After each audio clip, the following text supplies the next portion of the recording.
বিনিময়ে আমরা এই বিজয় অর্জন করেছি। সেই সাথে সকলকে জানাচ্ছি বিজয়ের শুভেচ্ছা।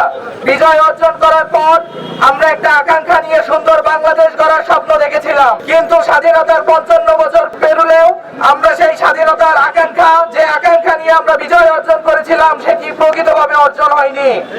এখনো আমাদের আবরার ফাহাদদেরকে হত্যা করা হয় শুধুমাত্র ভারতীয় আধিপত্যবাদের বিরুদ্ধে কথা বলার জন্য।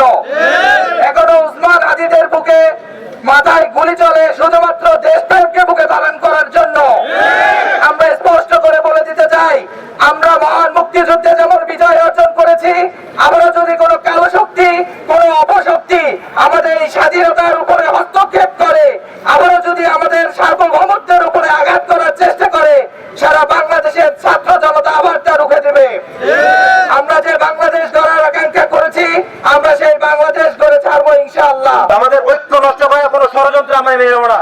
আমরা দেখতে পাচ্ছি বর্তমান বাংলাদেশে ভারতীয় ষড়যন্ত্রে পথে ঘাটে আমাদের প্রিয় ভাইদেরকে হত্যার চেষ্টা করা হচ্ছে। কোনোভাবেই আমরা কোনো প্রকার ষড়যন্ত্র মেনে নেব না।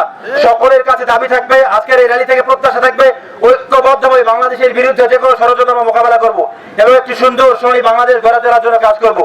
আমরা শুরুতেই আমরা শ্রদ্ধার সাথে স্মরণ করতে চাই 71 সালের সেই মুক্তিযুদ্ধে যারা জীবন দিয়েছেন, তার পরবর্তী সময়ে দেশের স্বাধীনতা সার্বভৌমত্ব রক্ষায় যারা তাদের অকাতরে জীবন বিলিয়ে দিয়েছেন, বিশেষ করে সর্বশেষ 24-এর আন্দোলনে যারা জীবন দিয়েছেন, তারা সহ কালে কালে যুগে যুগে এই বাংলাদেশের সবুজ ভূখণ্ডে স্বাধীনতার পতাকা উড্ডীন রাখার জন্য যারা জীবন দিয়েছেন, আমরা দোয়া করছি আল্লাহ তাআলা প্রত্যেকের শাহাদাতের উত্তম মর্যাদা দান করুক, আল্লাহুম্মা আমিন।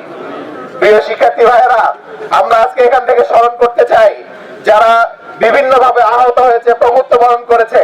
বিশেষ করে আমরা আজকে এখান থেকে দোয়া করতে চাই দেশের স্বাধীনতা সার্বভৌমত্ব রক্ষায় অত্যন্ত প্রহরী ন্যায় আমাদের যে ওসমান হাদি ভাই যে নিরলস ভূমিকা পালন করেছিল, যে ভূমিকার জন্য তাকে গুলি করা হয়েছে, আমরা দোয়া করতে চাই আল্লাহ তাআলা যেন তাকে সুস্থ করে আমাদের মাঝে আবার ফিরিয়ে দেন, আল্লাহুম্মা আমিন।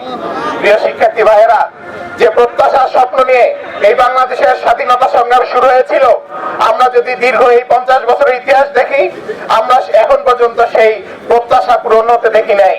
আমরা দেখেছি কিছুদিন পর পর এক একটা করে দল ক্ষমতায় আসে, ক্ষমতায় এসে আবারও সেই স্বাধীনতার বিপক্ষের শক্তির মতো তারা বিভিন্ন ভাবে লুটপাট, চাঁদাবাজি, টেন্ডারবাজিতে লিপ্ত হয়ে যায়। আমরা দেখেছি আমরা এখন পর্যন্ত ঐক্যবদ্ধ বাংলাদেশ গড়তে না পেরে বরং বিভিন্ন ভাবে দলবাজি শুরু করে আমরা দেশের প্রশ্নে কোনোভাবে এখন পর্যন্ত ঐক্যবদ্ধ হতে পারি না। আমরা বারবার দেখি আমাদের মধ্যে বিভিন্ন ভাবে বিভেদ তৈরি করা হয়। আমরা স্পষ্ট ভাবে আজকে এখান থেকে বলতে চাই, এই বাংলাদেশ সবসময় বাংলাদেশ হয়েই থাকবে। এই বাংলাদেশ কোনোভাবে দিল্লির হবে না, কোনোভাবে পিন্ডিরও হবে না। ইসলামী ছাত্র শিবির অতন্ত্র প্রহরীর ন্যায় 1977 সালে প্রতিষ্ঠার পর থেকে তার সেই ভূমিকা পালন করে আসছে। আমরা আমাদের জায়গা থেকে আমরা আমাদের ছাত্রদেরকে সৎ,